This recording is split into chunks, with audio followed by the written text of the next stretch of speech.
American M1 Abrams tanks have arrived in Ukraine. Earlier today, Ukrainian President Volodymyr Zelensky took to Twitter, or X, or whatever you want to call it, to announce their arrival. And while it's unlikely that we'll see these tanks in battle anytime in the near future, one of the biggest effects they've had on this war can already be felt. So let's talk about it. First and foremost, you should know that the United States committed to sending 31 M1A2 Abrams tanks to Ukraine all the way back in January. But just a few months later, the decision was made to send older refurbished M1A1s instead.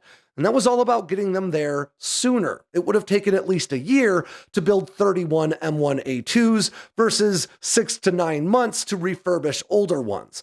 Now, we can't confirm how many tanks have already arrived, but unofficial reports suggest that it was likely 10 and that they arrived on Saturday.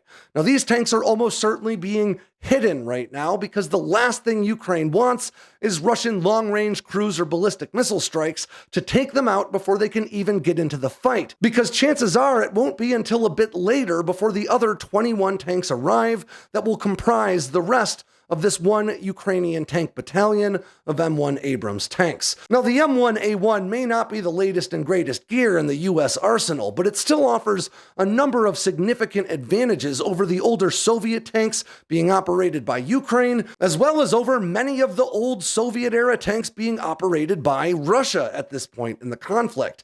In particular, the M1 does not store its ammunition inside the turret, which means if it takes a direct hit from another tank, the turret won't fly off like a jack-in-the-box like we've seen in all this footage of Russian tanks so far in this war.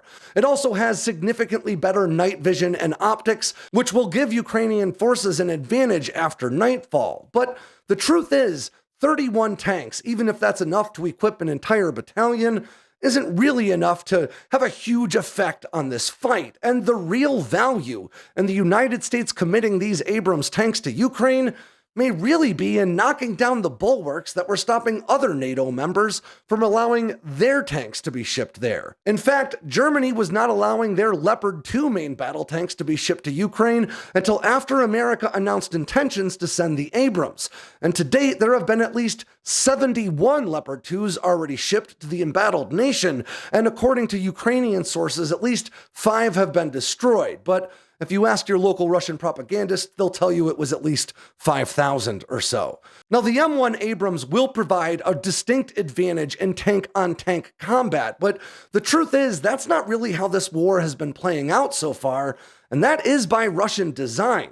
You see, unlike American warfare doctrine, which prioritizes air superiority and air dominance, Russian warfare doctrine presumes a conflict with NATO, at which point it's very unlikely they could secure air supremacy.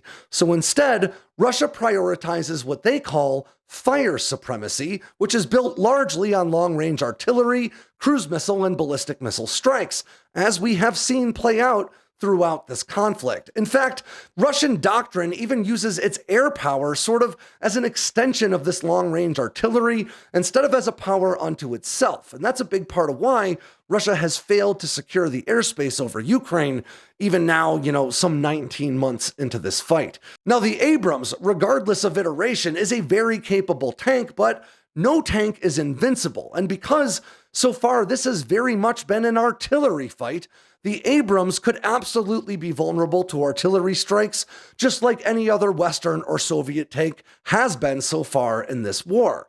And that means that if Ukraine wants to get the most out of these tanks, they'll need to be very strategic about how they use them. That's also important because the Abrams was designed to be operated by the wealthiest nation in the world's history, with a truly global logistical chain. Ukraine is not that and doesn't have that, and as a result, it'll be a much bigger challenge to keep the gas-hungry Abrams in the fight for Ukraine than it ever would be for the United States. Now, that doesn't mean the Abrams can't have a huge effect on this fight. It just needs to be used with a sound overarching strategy in order to have maximum effect. Now, Ukraine has been making slow and steady progress in its counteroffensive and is likely to continue to, up to and including after the Abrams enters this fight, but it will be really interesting to see how they leverage this very capable but fuel-hungry tank and what effect it really does have on the battlefield.